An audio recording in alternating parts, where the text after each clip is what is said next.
Hello and welcome back. This is Grillenheimer. Little slight uh, different format here for a change. Actually, doing more of a podcast kind of thing here.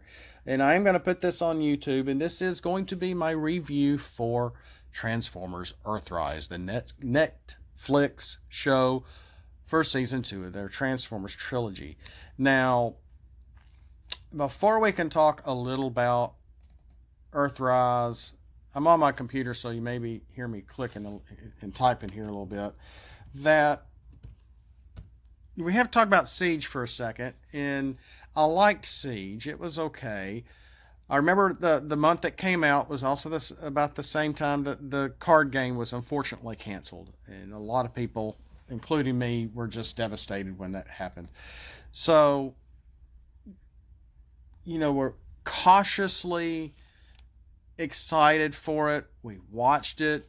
A lot of people didn't like Megatron's lips or whatever, voice actors. They didn't use union actors. They used new people. They didn't use Peter Cullen, etc., etc. The list goes on. But I watched it. I thought it was okay. And then a few weeks later, I watched it again. And I hadn't seen it since. So I did watch Siege twice. Well, I'm thinking, Earthrise is about to come out. Let me go back and watch Siege again, because it didn't seem very memorable to me.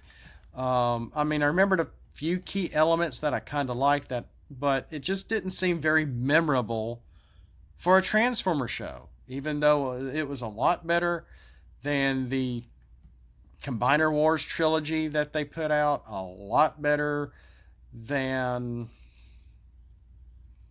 a few other things that have recently come out, or even the Michael Bay movies. For that, we can just put the Bay movies in there too for good measure. So, Siege was definitely better than those. Well, I rewatched it again about a week ago before Earthrise came out to remind myself what happened in Siege. And so I watched it from beginning to end, and I'm like, wow, that was really good. I'm finally getting used to the voices, and while many didn't like that they did not get Peter Cullen and Frank Welker to reprise their characters, um, I was a little disappointed too. But at the same time, I think this was a good way to pass the torch to new voice actors, because how many voice actors do we really still have living from the old cartoon from 84, 86? Not many. Not many. We've lost a lot of good people, a lot of voice acting. Scatman Crothers, Chris Latta, of course, Orson Welles. It was the last thing he ever did. Of course, that man was, you know, old at the time. Anyway, he would never voice Unicron ever again. Of course, that was just the movie. He was not one of the TV show voice actors, I'll admit.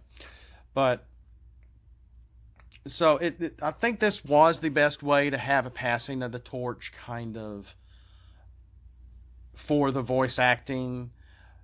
The only problems I've had with are Vector Prime, I did it again. Alpha Trion, Alpha Trion, and nothing against that voice actor. But when you see Alpha Trion and hear him talk, you don't expect him to sound like a basketball player or some deep guy with a really deep voice. Expect him. I don't know. I don't know. I mean, I'm not trying to stereotype or anything. It's just you get so used to a certain voice from 40 years ago, and no, they can't recreate that guy's voice. But they could have picked the guy voicing Ratchet. Probably would have been a better Alpha Trion than that guy, and that guy could have done the voice for Hound maybe, or somebody else, or even Impactor. But they chose who they wanted to do for what they wanted to do. The other issue I had was Ironhide. In Ironhide, is he in Earthrise? I'm trying to remember. I know he was in Siege, but Ironhide should sound more like this. A little more southern. He's supposed to be Prime's friend and been a long time, comrade. Blah blah blah. Well, none of that happens here, and Ironhide sounds more like Bob Robot. Um, we might as well be, playing with Rob, the ROB robot from the NES when it comes to Ironhide's character. He doesn't have much uh, time in the show anyway. I wish he had more. I wish they could have gotten a better voice for him as well. And some of their other voices all sound the same. Like I said, I mentioned, the guy doing Ratchet could have done Alpha Trion, maybe.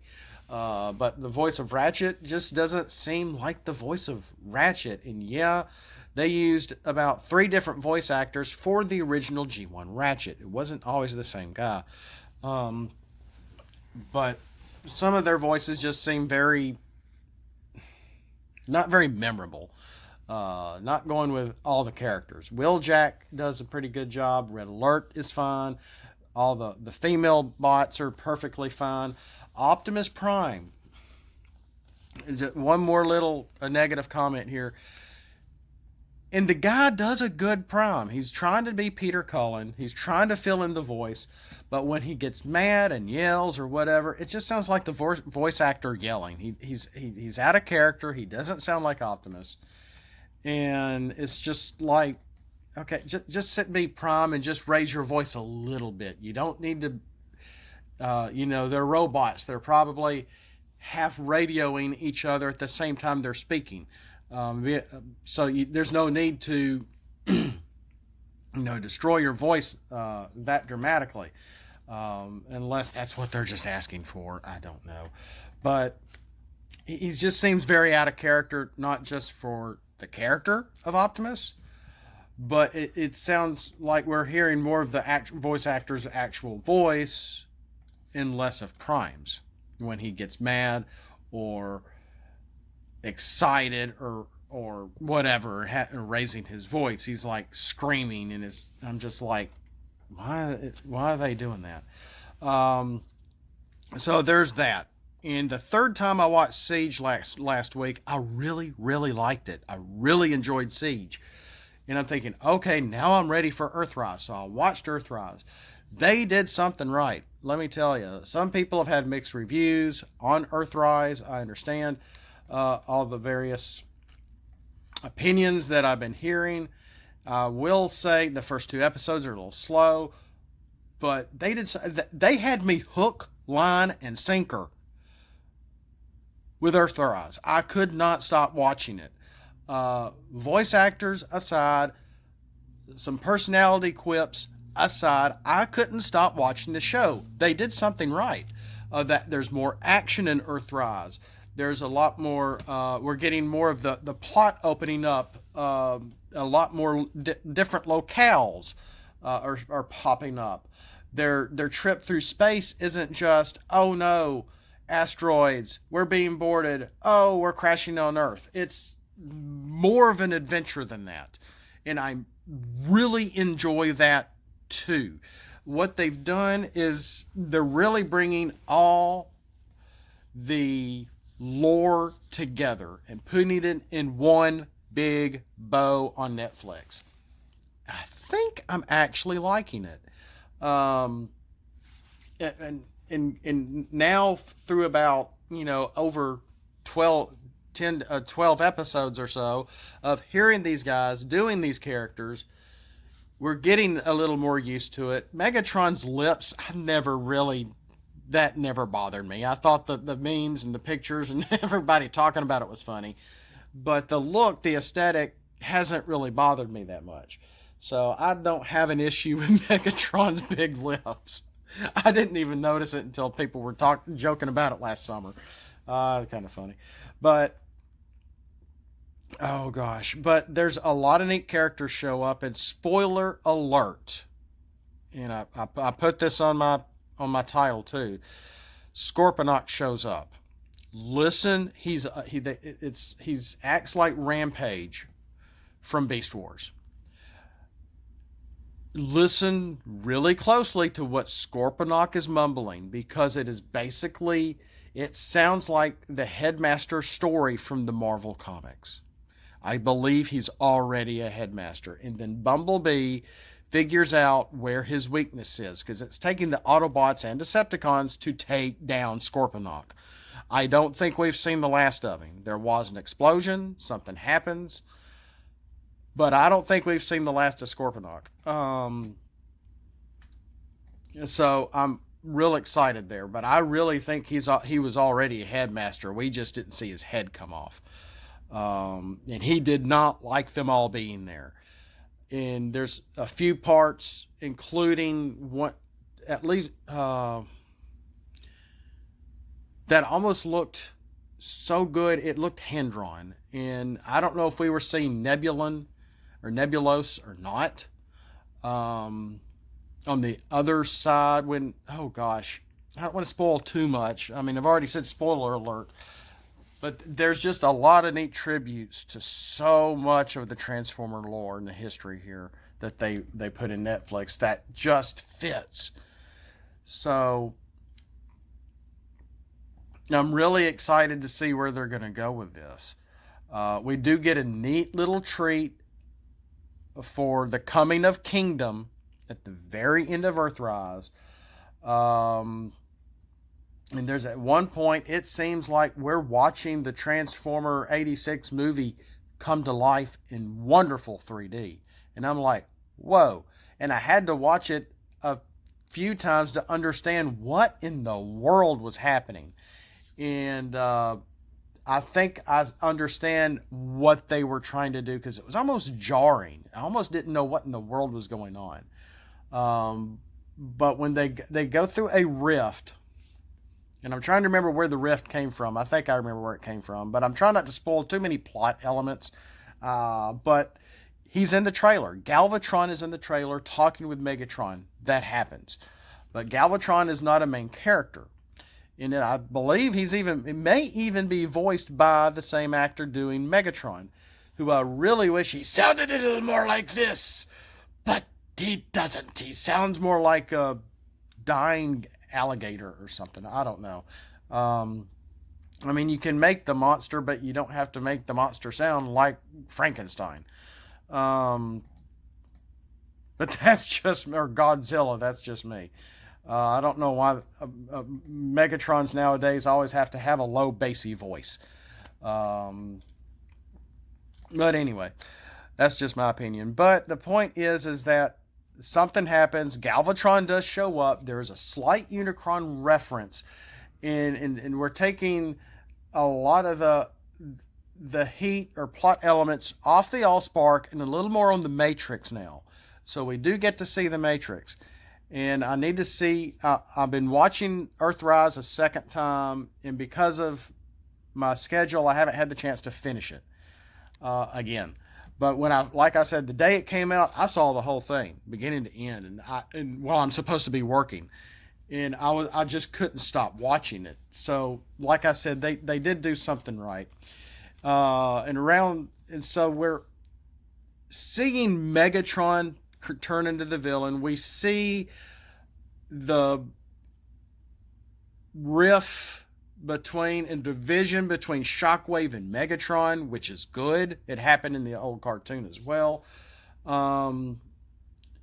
Megatron's leadership being challenged by not just Starscream, but Shockwave as well.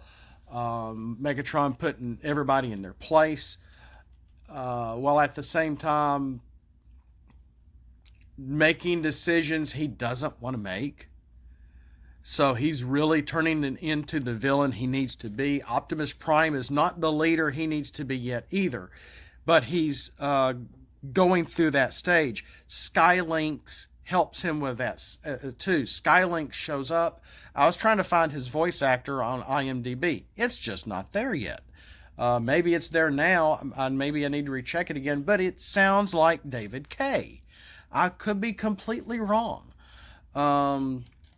But there was a character that sounds like David Kaye is voicing it, and I want to say it was Skylynx. His voice doesn't really go with his personality, though they try to make him as arrogant as a character that he sounded in the 84 show, but he doesn't sound arrogant in Earthrise at all. He just sounds like, again, another character. Here I am, floating in space. I am Skylinks. How are you? This is your trial and your test going through the Matrix. We'll see you on the other side. Have a good day. Leave a message after the tone. So I'm not trying to do Skylinks, but that's sort of what I got with that. It's still a very neat scene. I like what they did with it, but they didn't pull off Skylinks being that arrogant. He just more like he really wanted the Matrix. He didn't get the Matrix, and these are the repercussions of it. And so I don't know. It is what it is. They could have gotten somebody that was a little more Thurston Howell III for Skylinks. They didn't do that. He should have sounded more arrogant than just trying to say how arrogant he was. But that's just me. And then again, Skylinks, he looks too much like an Earth shuttle.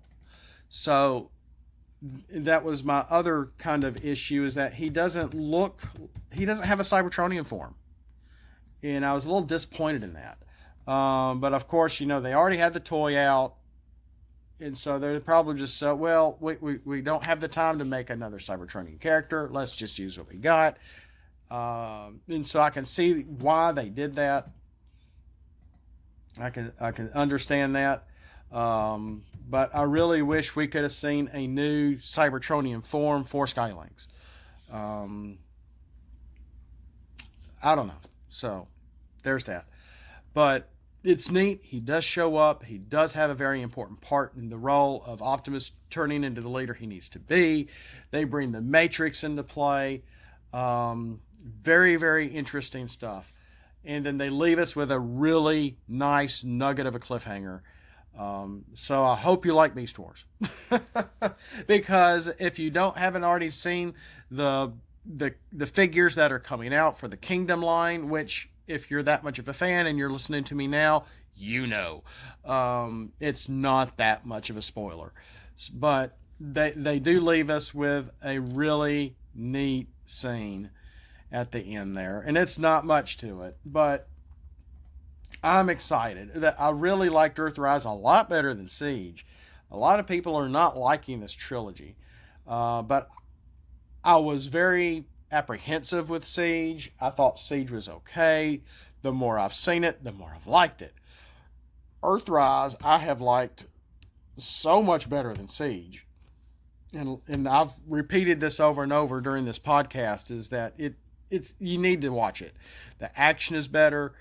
The characters seem a little better. They're doing a lot more with them. I'm really hoping, because they keep talking about other, maybe not reserves is the last wrong word here, about other characters, more Decepticons. Megatron was killing his own kind at the very beginning. Alita and Megatron have words. It's very interesting. I don't know where the Alana reference is coming from. Or maybe was that, maybe I do. Maybe that was, I may need to watch an old episode again. But really neat stuff. If you haven't seen Earthrise, it's good. It really is good. Again, like I said, it had me watching. Even with all of its faults, I really enjoyed Earthrise. I really did enjoy season 2. And that's another thing, which, a lot of their Netflix stuff, especially when it comes to anime, it's not, you can go into the drop down and do season 1, season 2, season 3, season 4 for like Stranger Things or Glee or whatever it is. Well, with a lot of their anime stuff, I've even noticed with like Sword Art Online and maybe some of the other stuff, and even Slayers, when they used to have Slayers on Netflix years ago. Gosh, I missed that show. That was funny. It's, each season is its own thing, then is its own picture. and so you may have to search for it. It's probably near the top of what's trending at the moment still. So you will see Earthrise, but it is separate from Siege because of the title name more than anything, I'm sure. I've gone 20 minutes, and I need to get back to work here. But that's really, that is my review for Earthrise. I've been all over the place. I've rambled a good bit. I apologize. But it was a very enjoyable set of episodes. Didn't really want to go into each episode. I thought this would be a good way to just have a nice overview of the whole show. Going over some of the new characters that pop up. I never said why. I didn't even go over the mercenaries. Oh my gosh. I really like them too, and I hope we get to see them some more as well. A lot of neat stuff. And the Quintesson. Did I say spoiler alert? A lot of good references. A lot of neat stuff going on. A lot of ties to the card game that got canceled. So, with that, thanks for, I would say watching, but thanks for listening. We'll see you next time. This has been a little different. So maybe I'll do some more of this again sometime. I thought about going back to some of my biblical videos and doing them as podcasts instead of video. But since nobody's watching, it looks like no one's watching my stuff. So if you're listening and you've gotten this far, please hit the like button. Please make a comment, because my analytics might be false. Things are looking really, really weird, and it might be just because I have Christian views. I don't know. I haven't gotten any emails. I haven't gotten anything saying you need to change this, you need to delete that, you said this, we can't have that. I have none of that. I think this is something else going on. I could be wrong. I could be a channel that no one cares about anymore. I have no idea. So, because I've seen what YouTube has done to so many other people that I listen to, where their views have gone from hundreds of thousands to a couple of thousand. And so in order to make sure that you're registered, that you have listened or watched, always give a like, hit the bell and subscribe if you like any of the stuff that I'm doing on either side, from card game stuff, my customized cards that I've been revealing, any gameplay I happen to put out there, my inspirational videos, whatever. Check all of it out. I've done a few reviews, Krampus, Sonic, this, whatever. So I want to say thanks for listening. We'll catch you next time. And as always, transform and roll out.